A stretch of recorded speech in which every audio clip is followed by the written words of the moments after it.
Thank you everyone for joining us today.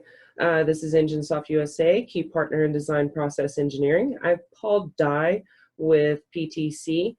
We are a value-added reseller for PTC using Creo products, CAD tools, and simulation products. Today we're going to talk a little bit about Creo 7 updates.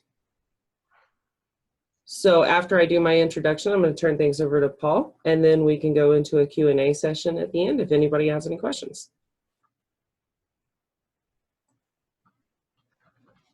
So a little bit about EngineSoft. We are a multinational company founded in 1983. We're formed of over 300 experts in new technology and leaders in virtual prototyping, and EngineSoft provides customized solutions and leading innovative technologies. We've got 7 locations around the world. We have a location in Sweden, Germany, Turkey, Italy, Paris, France, and England, as well as our United States office here in Dallas, Texas.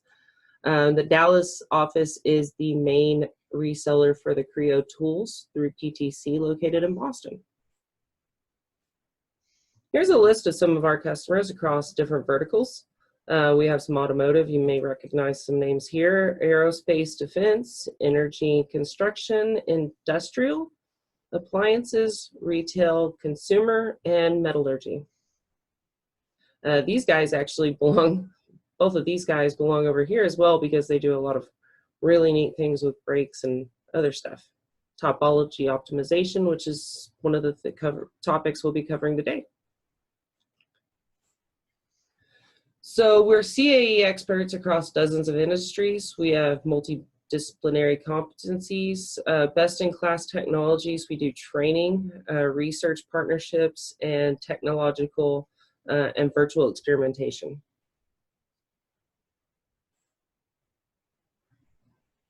So some of our skills are fluid dynamics, fatigue, crash test dynamics, process simulation, mechanics, high-performance computing, tolerance analysis, environmental and vibroacoustics, optimization, and multi-body.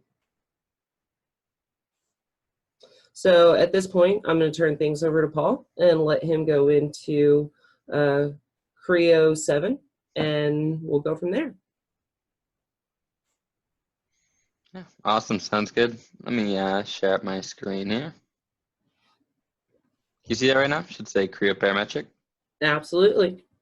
Awesome. And so again, my name is Paul Dye, and thank you for having me on the line today. I'm going to be going over a little bit about what we have with what's new in Creo 7. So Creo 7 is actually one of our larger releases. So every third year with our new kind of subscription model, we are coming out with a more larger release. So the last one being with Creo 4. And so a couple other minor releases, I guess you could say, in between with Creo 5 and 6. Still a lot of different added value there, but a lot more really introduced here with Creo 7, and that's really what we're going to go over today. So first thing I'm going to start into talking around is just with the core modeling features. First thing we have is improvements to the import data doctor. That's something that you're going to use if you're bringing in non-native geometry, things from other software, or whether it's step files or IGES or even CATIA files or SolidWorks, that sort of thing. You have to bring that and work with it in Creo. This is something that you work with very often. So now we have support for things like MultiBody, and we now have a troubleshooter looking for things like open quotes and how we actually find and fix those. We have new display filters for things like our geometry representations. So whenever you're showing these different representations, we've improved your ability to kind of show off these different features, especially working with multiple bodies and how we apply those different geometry representations. So we can see here that these are probably broken up into a couple of different bodies, where the main bit of it is going to be more of this transparent gray appearance, and then you could do these lattice features in more of a different kind of almost turquoisey area, just to kind of show off these different areas and make sure they're really differentiated, especially if you're sharing off these different representations. It's really helpful for getting across the different features that you're trying to share. We made improvements to the draft feature, so things like drafting already drafted features. And we also have the ability to detect existing draft angles in the model. It's making it really easy to work with and modify later on as we go. Also, improvements to the performance of snapping to model geometry or even to a grid. So we have more control over it now. So it's very easy to move between these different modes. You want to be able to snap to edges, snap to features, or even snap to grids. If that's something that you're working with, you can very easily turn that off on and work between those different modes. Next, we've made enhancements to the mirror tool that we use in Sketcher. So we made it very easy to grab things, mirror about, make changes, and essentially you can now grab on any straight sketch and use that to mirror about. And as you make changes to that, if you want to make changes to where it's located or the orientation of it, that mirror is going to update right along with it. Made improvements to the visualization really of your design intent in the Sketcher. Improve the look of the relation icons, able to highlight references, change colors, really just modernizing the look and the feel for working in that Sketcher and how we display that intent as we design. And in the edit dimension selection, you're able to set the appearance of your Sketcher constraints. So when you click to edit those dimensions, and you can choose to show all those constraints. So that's a config option that you have that you can activate there. That's just a quick look through some of the core modeling capabilities we have there. These are areas that there's obviously a lot of these, and just wanted to touch on a couple of the main ones there. And next, we're going to move into looking at some of the applications. So starting here with Creo Simulation Live, aka CSL. And if this is something that you haven't worked with before or even seen before, this is something that's a tool that we've developed as part of our partnership with ANSYS.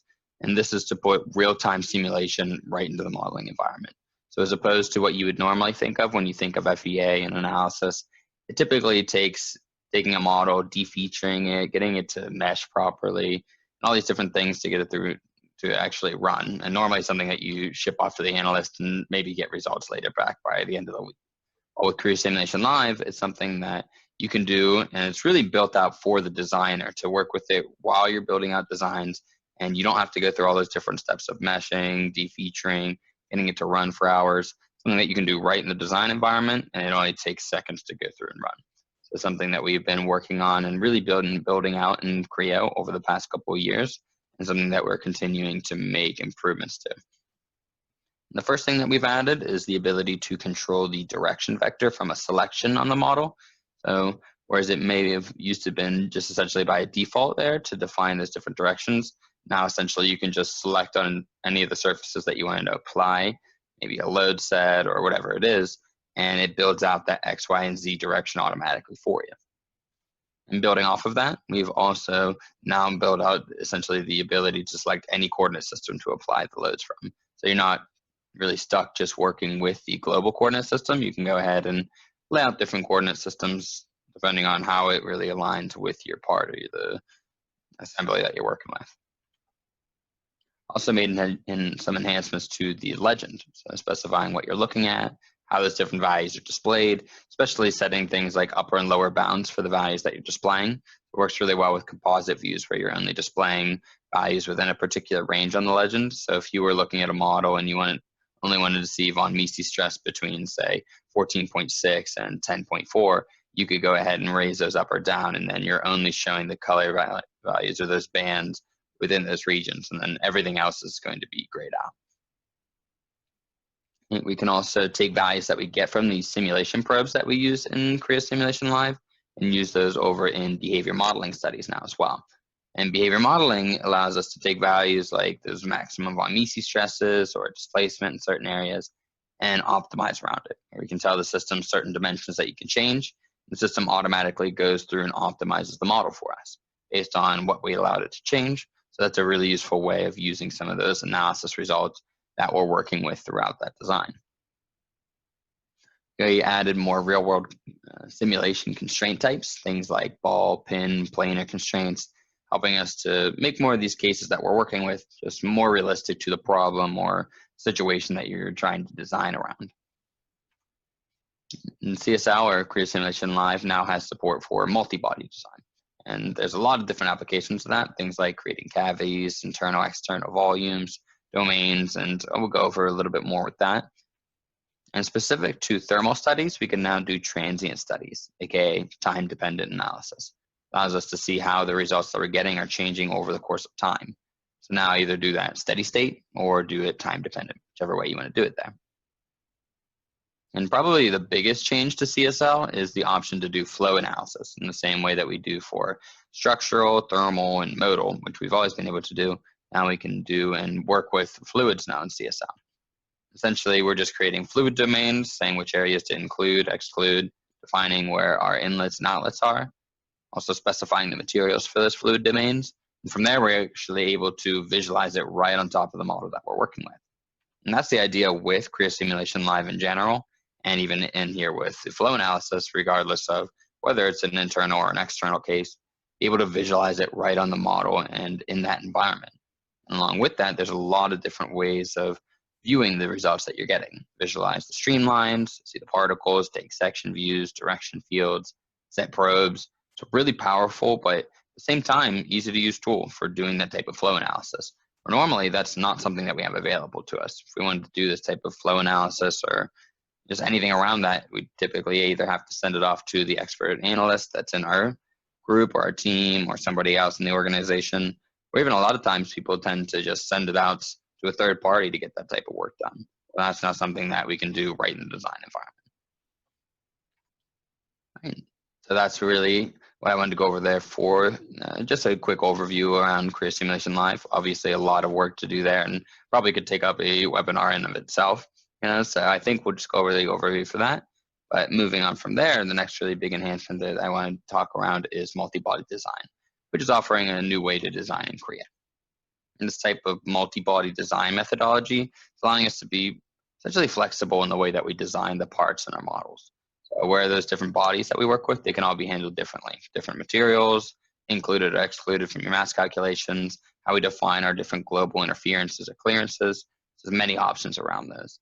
This is something that we really built out because it's going to be supporting some of these new modules that we're going to be going over today. So things like the flow analysis in CSL, that's something that can utilize that multi-body design. Things like we're going to go over with generative, things that really we want to build out these applications, and multi-body design is something that's going to really support that. And in general, it's going to be supported mostly everywhere in Creo going forward. So each of those bodies can have their own individual appearances, parameters, attributes, with each of those different operators for working with that geometry. That means merging, subtracting, intersecting. And once you've done what you need to do, you can go ahead and make part files out of any of those bodies. It's a really powerful way to work. And if it's something that you've never worked with, just that general multi-body approach, it's probably something that you're going to want to try out at least. So for some people, the standard way that you're used to working in Creo, it's just fine. It's still a great way to work. But for a lot of other people, this type of Boolean operation work where you're merging and subtracting bodies, it's going to open up a new world of possibilities. So doing that multi-body design might be able to get you there much faster with some geometry, as opposed to just using your typical surfacing and quilt-based workflow. Something to try out and something to keep in mind, especially now with some of the different applications that we're going to have going forward. And one of the big things, and one of the big ones talking on those applications, is the introduction of generative topology optimization. I guess kind of the one-liner overview for that, for generative design, is you're autonomously creating optimal designs from a set of different system design requirements that you have. And so kind of going into that a little bit more, with Creo, you're able to start off with whatever requirements or goals that you have, and that generative engine is going to automatically produce a manufacturable design that you can either use as a start point to kind of build off of, or even you can pretty much use that as a final design a lot of times. It allows you to try a lot of different things, try different materials, physics, manufacturing constraints, and then it's not us building out and having to create all that geometry from scratch. It's automatically generating all of that for us. It allows us to try out lots of different design studies. So try new design alternatives, use it as a baseline to start from, and then compare the results that you're getting between each generative design, start to work towards that most optimized design. And once we're kind of in this design environment and we're building these things out, you're actually able to visualize real time all that generation. Even when you're modifying your input geometry or changing your design criteria, go ahead and see what that does to the results you're getting. Once we get some of those results, we can go through and interrogate that, review the analysis results, see what our stress values are, maybe see what the deformation is. And as you start to get those results, go back and change things. Change around design constraints, change your goals, any of the geometry, different materials, and see what that does to the model and the geometry that you're getting back. And we're really only able to do all this is because we've integrated a lot of this technology that we've built out and partnered with Frustum to create, and actually integrated it right in with Creo. It's not some separate module or another window we have to switch over to. It's just right in the same modeling environment that we're used to. And all we do is define the geometry, say what things that we can change, actually say what things we can't change, any constraints or loads or constraints, or I guess anything that you really want to design around or take into account there. Just let the system go. And once the system generates that design, go ahead and review it. And once you have the chance to review it, either go back and make changes, or if you like the results, go ahead and output those results to use elsewhere in Creo to further refine upon it, optimize, do whatever you really need to do with that going forward. And to do that, we're able to take that design and convert it into solid BREP geometry. And so with that, in that process, we have different options for how the model is reconstructed. So we can essentially refine it to different levels that we'd like.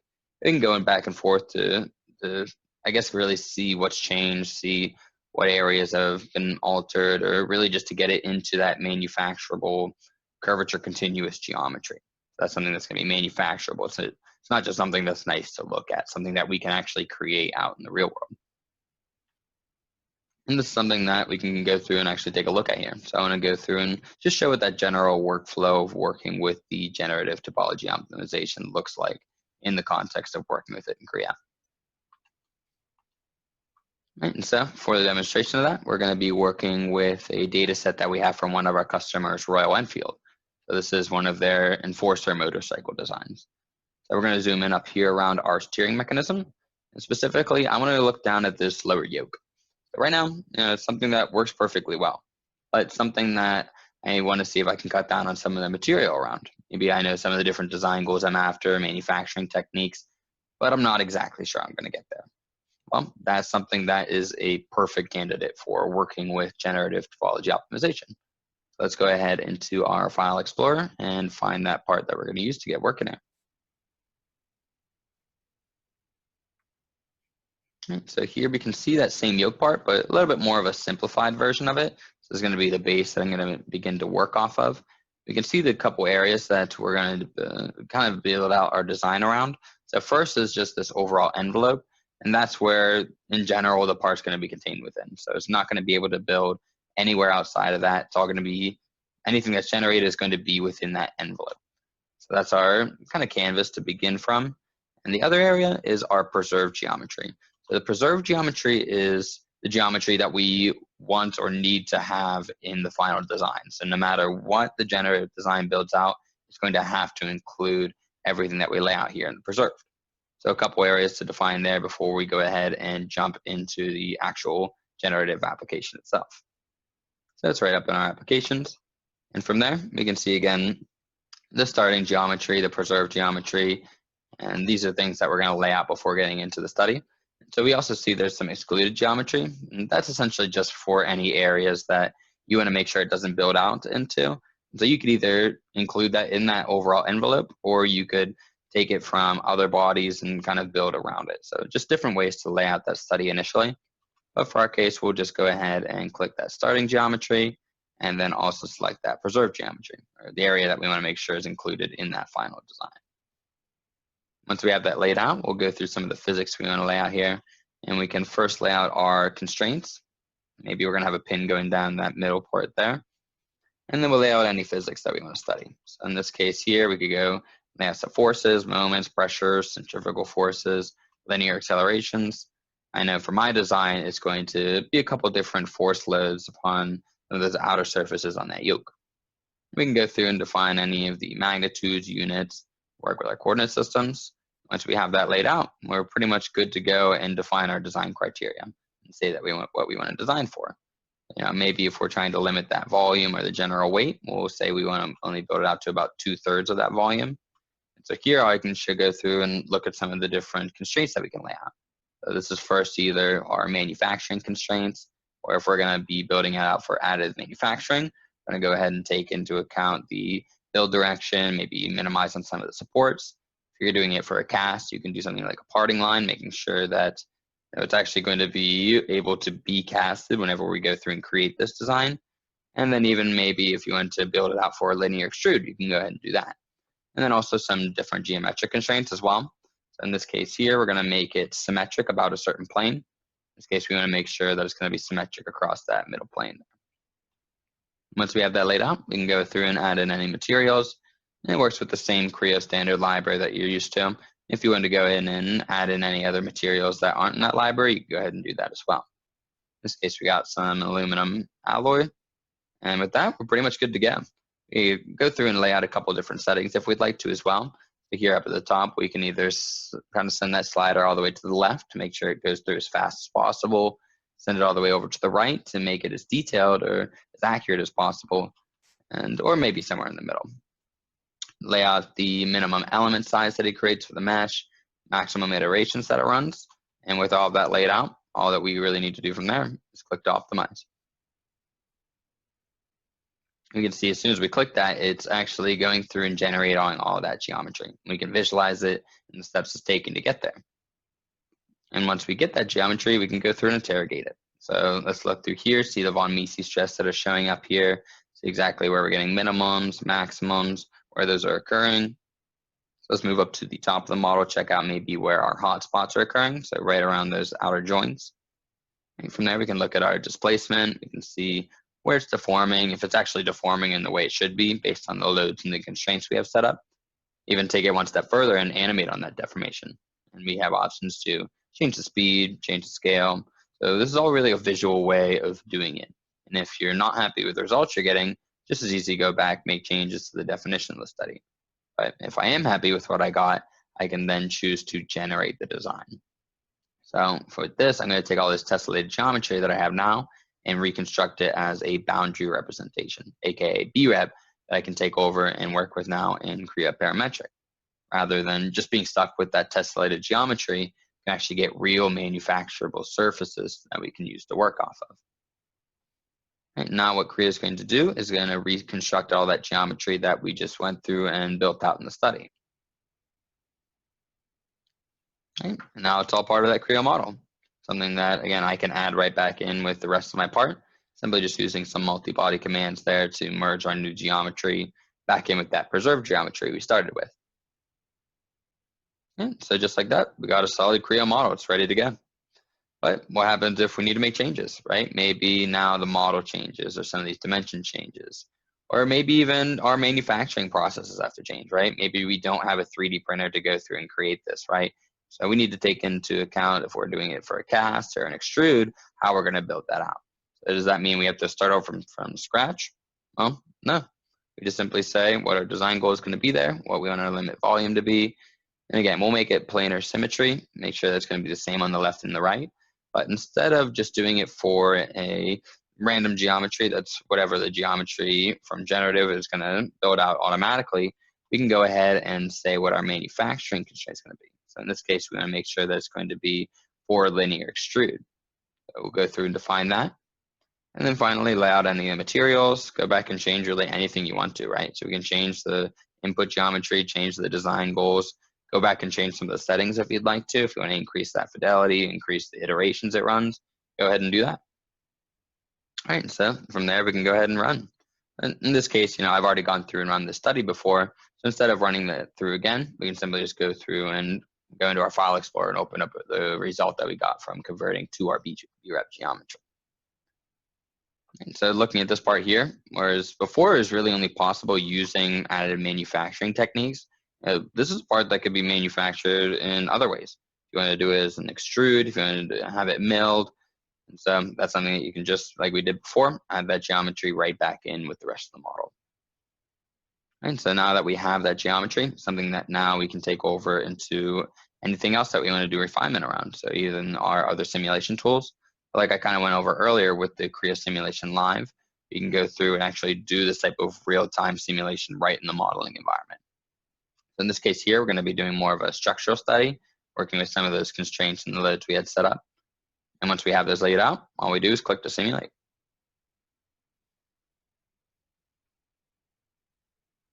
And we can pretty much see as soon as I click to run the simulation, we're getting results. And now I could go back and try out all kinds of different designs through generative.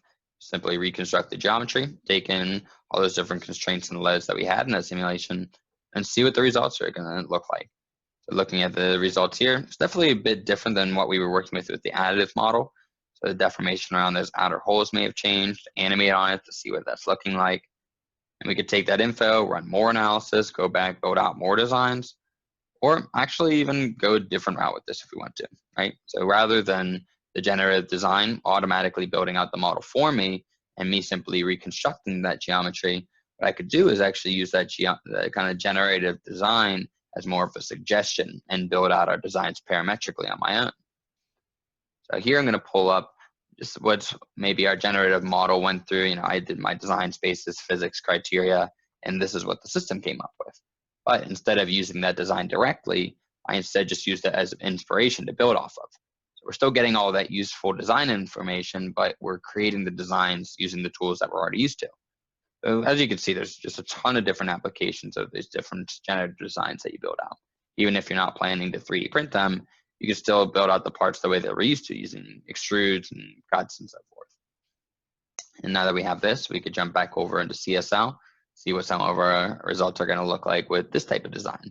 So just building off of the suggestions we got from generative, are we going to get the same results that we're expecting? Well, go through and analyze it. Change the units, change the display type, check out what our stress values are going to be, where they're located, maybe see where we're having those max values occurring. So looking up at the top seems to be in the same area we had with that linear extrude, but definitely different than what we had with the additive model. But that's the idea with this. You know, it's so easy to go through and try out lots of different designs and just change around and work with the parameters until you get the model that you want. From there, get your feedback from these different simulation tools on how it's reacting and keep going through and making changes. So it's a much more visual way of doing it. So rather than just going off of your gut feel or maybe intuition, actually getting our feedback from Creo to tell you if the part's going to be responding in the way that you intended based on the model that we generated. So it's still quick to try out many different iterations. Actually, at the end of the day, you could have more than just one final design, right? So we can actually set up a lot of different variations so we could have special instances to accommodate different criteria. So in this case here, I've actually set up an interchange assembly, which is some standard Creo capability where I can have multiple different models and these different versions that you can utilize for different purposes. So in this case here, we have that original design. We have the one that we built out with the additive version, which definitely was able to reduce some of the weight, right? So we were going from about 0.885 kilograms down to about 0.786 kilograms. So especially if you're going to be building out a lot of these models, you know, saving that much weight, even if it doesn't seem like a lot for just one model, if you're saving 10% material cost with just that one part, that could save you a lot of money down the road. So we can take a look at all those different versions here, and whatever versions that you want to use for your particular purposes, go ahead and do that, right? So now we can take these different designs from the original, the additive, the rebuilt version, and back over in my assembly, I'm able to swap those out depending on what I want to see. So we can go in through here, use our interchange group, and pick between the ones that we have available. So in this case, let's go ahead and take that rebuilt version. What Creo does is it takes that model and it brings it right into my assembly. We can see what that would look like here. That's really the main idea with this, is we're using generative topology optimization throughout our design, or even at the beginning, to come up with the shapes and the models that you probably would have never thought of, or maybe would have taken a lot longer to actually come up with. But they're still optimized for the things you care about. We're maintaining all the structural and manufacturing requirements that you might have, but at the same time, minimizing on the material it takes us to get there. That's just a quick look through what that general process looks like. And so we can see, you know, there's definitely a lot of different ways to use that. So if that's something that you're interested in, definitely something that you're going to want to take a look at going forward. All right, and so moving forward from there, where there's obviously more than just generative design, there's probably some other areas you might work with. So you work with things like additive manufacturing. You know, that's one of the ways that we go through and create a lot of that geometry. There's a lot of enhancements that have been made over the past couple releases in reference to additive. And so looking at some of these here first. Here we have the creation of stochastic lattices. So we've enhanced the way that this type of lattice follows along some of the hard edges that you have in your part.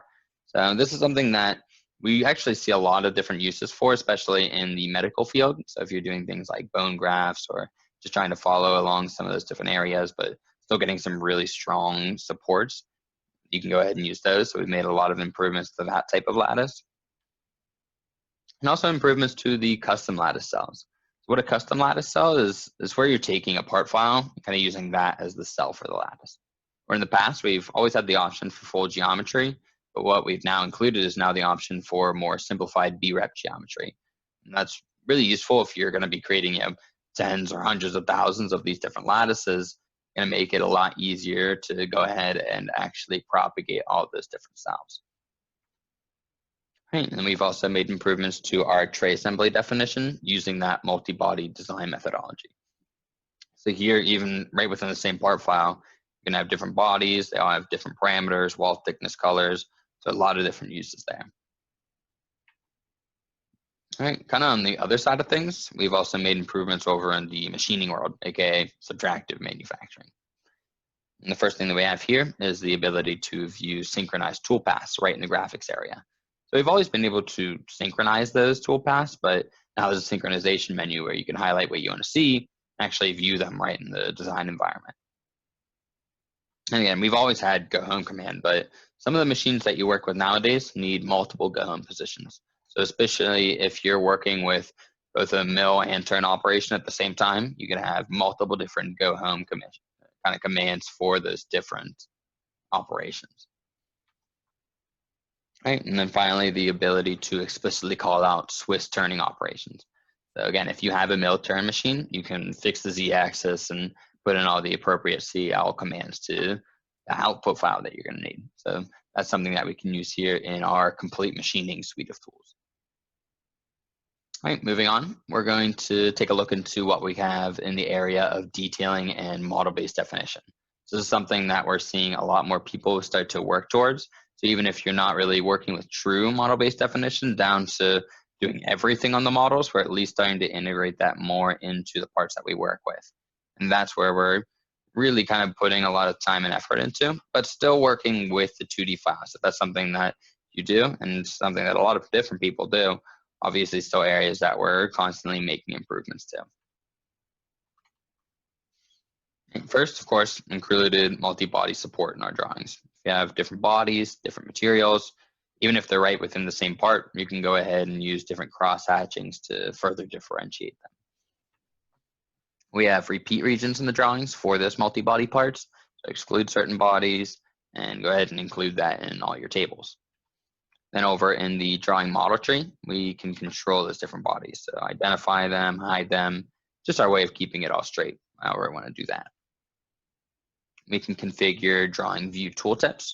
So if you click on the view, you can see what the part is, model, combination, or explode state. We also have a new summary view. So that's a command where we can click on an element and just have the system tell me about it. It's a really good way to understand some of the design intent, especially if something you haven't worked with in a while, or even if it's something that you haven't created, or you aren't the one that created the model itself. Improvements around the addition of drawing tree columns, so adding those in as an option now. And also around that, being able to sort the drawing tree by view models and parent views, so building out the drawing tree exactly how you like. Right, kind of made improvements to removing hidden lines. So if this is something where you have a view that you want to remove some of those lines from in areas that you don't like, it's much easier to do now. It's a config option. And also moving the arrow with the name. So this is something where you can link the two. So whenever you move one around, if you move the name around, the arrow is going to follow right along with it, or you can unlink it. So just having options to do that now.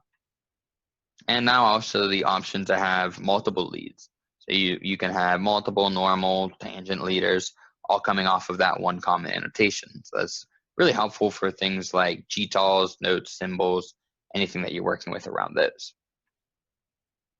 Next, we're able to align ordinate dimensions with the baseline. That's something that you're going to run into if you're working with the ANSI standard. That's how they like to do it. So we built those ordinate dimensions to work well with that baseline. And we can also have the ability now to control the length of intersecting contours. So just beyond that base intersection point, you can enable intersection witness lines so you can see what those look like. And then child view identification. So it's very easy to see now where drawings go to. Especially useful if you're working with multi-page drawings and have things moving around, or even like before, if you weren't the one that created the drawing. So it's really helpful for you being able to keep that all straight. We've also continued to make improvements around GTALs. So We now have additional indicator values, things like intersection or collection plane for angularity. In that case, that's working around the ISO standard. We also have some options for controlling the gap between our GTOL and the indicator frames. So depending on the standard that you're working with, depending if you're working with ISO 1101, 2012, or 2017, you have different options for that potential gap size. And just around the standards in general, as they keep getting released, Creo is going to keep evolving right along with them. So now we've included our support for ISO 1101, 2017, and also ASME Y 14.5, 2018. All right, wrapping up here around some of our detailing and just general model-based definition, we have some options for the alignment of spacing when it comes to GTOLs. So depending on how you want those GTOLs to align, right, on the left, on the right, that's all done keeping up with those different standards. We also added some new symbols to our symbol palette. So this is something that we've really been building out a lot of, particularly here now with the angularity symbol for an intersection plane. Now have the runout symbol for a direction feature and the symmetry symbol for a collection plane. So if you work with any of those, definitely a nice added feature there. And finally, we updated the parser for the syntax checker. Again, taking into account those different standards, just making sure it all works. So we can see there's definitely a lot of work being done in this area. These are a lot of things that you're going to have to do a lot of times to actually get these parts manufactured and get them done correctly. So that's something that you work with. Definitely a lot of work on the Creo side being done around that. Okay, so looking at Render Studio, we have some new options here as well. The first thing is the ability to pause and resume during the rendering. So normally when you're in that mode, it's just kind of constantly running by default. But now, if you know you're gonna have to go through and make a couple changes or do a couple things, you want to simply just pause that render, you can give the computer a break, do the things, and then go ahead and resume it. So a quick option there, something that's a nice ease of life feature there. We can also now render the mannequin vision window. Essentially, we're taking these mannequins and we see what they can see from their view. We're actually able to render that view to get some really cool shots there. We also now have the option to define a custom floor plane for the render. So it allows you to flip the model around, change where the shadows and all the reflections are going to appear, and just in general made it a lot easier and more user-friendly to work with there. That's a quick look there. We also had some improvements over in the world of augmented reality in Creo. So if this is something that you haven't worked with before, it's definitely something that you're going to want to try out. And something that's actually now moving forward is going to be part of the base capabilities that you have available with our just standard packages. So with these augmented reality experiences, instead of just trying to save out maybe pictures or just neutral file formats to try to share out either internally, externally, to suppliers, that kind of thing, you can actually share them out as augmented reality experiences where the different people, whether they're internal or external, can actually pull them up and look at what they would look like. And you can do that right on your desk, right on the floor, essentially anywhere that you want to look at it. And what we've included now is actually the ability to publish different combined states that are going to be just part of the experience. So those different combined states can include exploded views, they can include different sections, different appearances. So that can all be included with the augmented reality or AR experience. And with each of those different states, the user can switch between each of those. So it's really quick and easy to switch from one view to the next. And you have all those different view options when you're publishing out to our Vuforia View app. And so that's the application which is free to download, free to use. And that's what the front end user is going to use for pulling up and actually viewing those augmented reality experiences. Just a quick look through that. Definitely something that's really cool and something that is really useful for sharing out our different designs. And so quickly now, finally, I'd like to discuss some of the improvements that we have to the easy tolerance analysis tool in Creo. That's something formerly known as the tolerance analysis extension. And if you haven't worked with this before, this is a one-dimensional tolerance stack-up analysis tool that's powered by one of our partners, Sigmetrics. And this is giving us the ability to kind of go through and perform these type of tolerance analysis in our Creo assemblies. Something that you can do right from the Creo design. So it works right from our annotations for dimensions, tolerances, GD&T information. And as you make changes, you can have all those changes propagated to update the analysis data that you're doing. And with the change, we've made and really done a lot to update the look and the feel of the tool, just making it more easier to work with, faster to do these type of dimensional stack ups, And you're able to look through and see a lot of the different impacts of your studies and how you have them defined.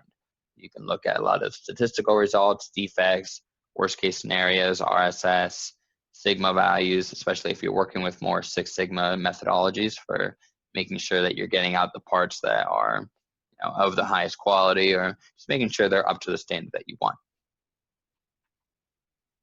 And with that, that's pretty much everything that I wanted to go over there in that interview, or not interview, overview.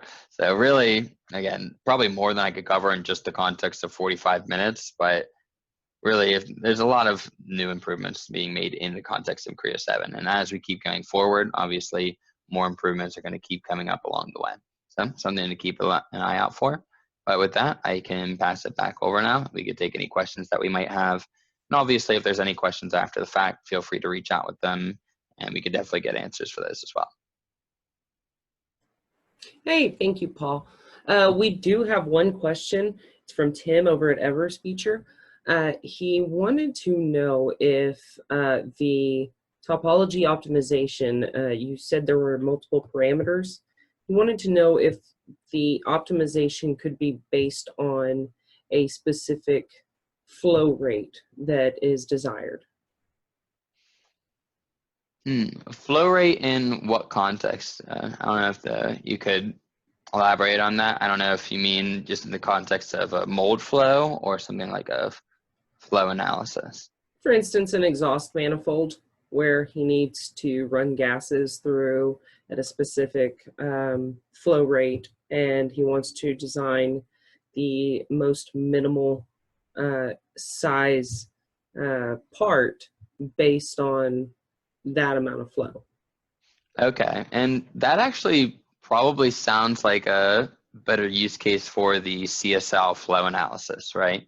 So I think that would be something that would probably be better used in there, right? So if you could go in there and kind of design around it, where you could still make changes right in the parametric environment, and you could see exactly how that updates, right? So you could take things and see, or even set different flows coming from inlets, outlets. If you have an exhaust that is eating into a different part, you can go ahead and change different parameters, change thicknesses, change geometry.